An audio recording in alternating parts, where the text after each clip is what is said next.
Good morning, everyone. It's a nice, calm, non-windy day here in Texas. Not. Boy, the wind, guys, it's just been incredible. You know, March used to be the windy month, but it looks like it's moved on into April. So today, I know many of you in my area and in the South is harvesting your onions. They're all starting to come to fruition. They're starting to bolt, which we're going to let some bolt and get seeds out of them. And we're going to show you how we cure our onions for long-term storage. Now, do you need to cure your onions before you eat them? No, you don't. You can go ahead and start using them right away, but if you intend to save them for a long period of time, and if you do it right, they'll last almost a year. So when do you know when they're ready to plant? When they bend over or you see the little bolting stalks coming up.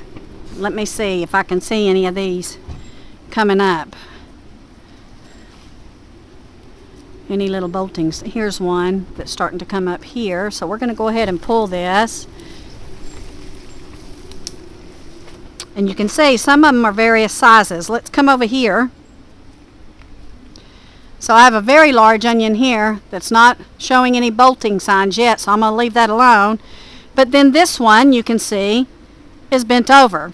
That normally means it's ready to pick. So let me get to picking these and I'll show you how to cure. So this year, guys, we grew the Texas Early Grano. Very, very happy with them. I have 3 very large onions here, and you can see this one is getting ready to bolt. So I'm going to go ahead and pull this out. These 2 are still doing just fine. I'm going to leave them in.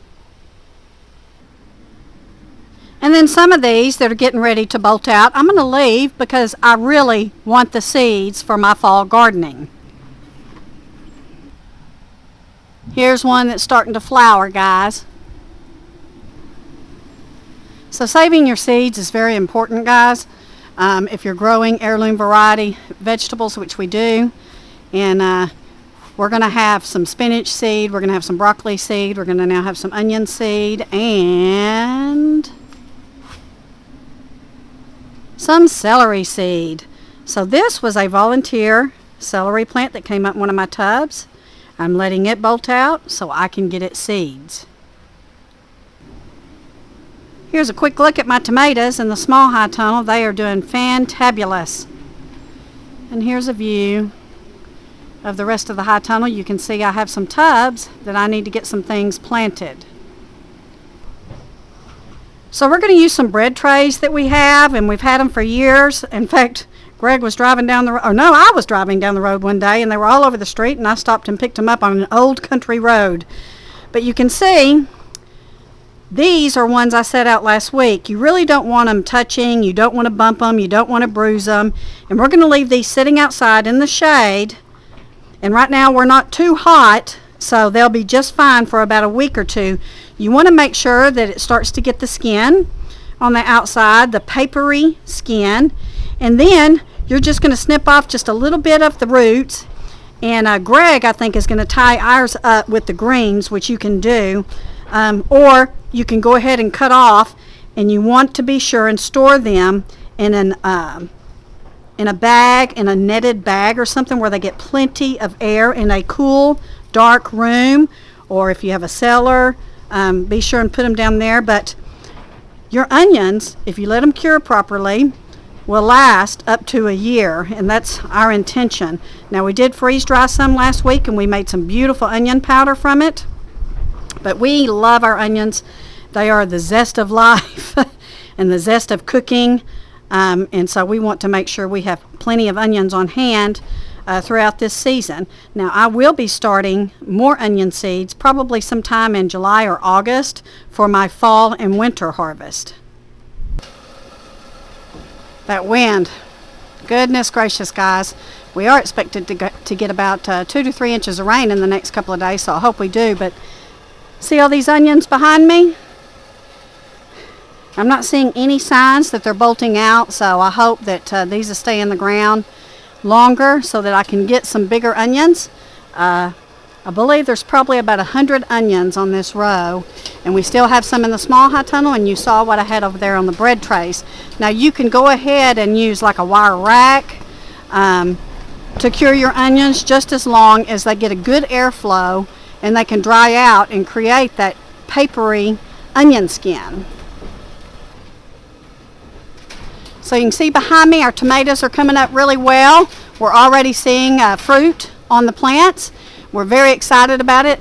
You may remember that we are growing these in a nutrient-rich cover crop to try to learn not to use synthetic feeds and fertilizers.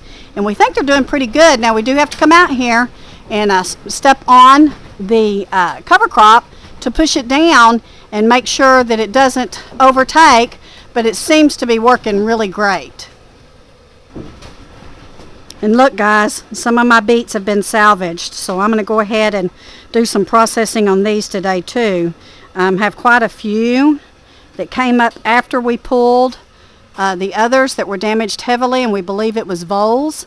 So I'm going to let some of these stay in the ground, but the ones I can pick, I'm going to get before the vermin does.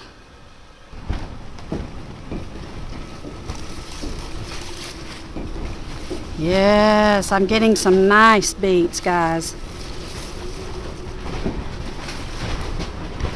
Praise the Lord for that.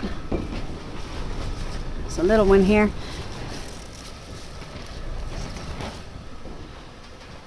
So what I'm going to do with these beauties and the greens is I'm going to freeze dry them. I'm going to make me some beet powder because I really don't think I'm going to have enough to can some up, but I do want to preserve them and enjoy them. So I'll make some beet powder, guys, in that Harvest Right freeze dryer out of these and the greens, and that will be fantastic in a smoothie drink. I have some very nice size onions out here in the big high tunnel. I'm not seeing any signs of bolting yet, so I'm going to leave them alone today.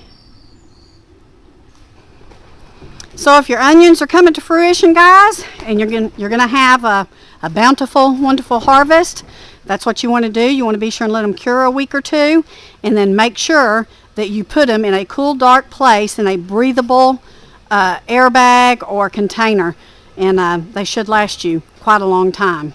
Thank you for watching. Take care. God bless on this wonderful Saturday morning. Expecting some rain. Hope we get it, guys. Got a busy day, a busy couple of days ahead of us. Actually, we got a busy month or so. Pop looks to close on his house sometime next week. We will go get his tiny home and start to work on that. Take care. God bless. Love you all. See you soon.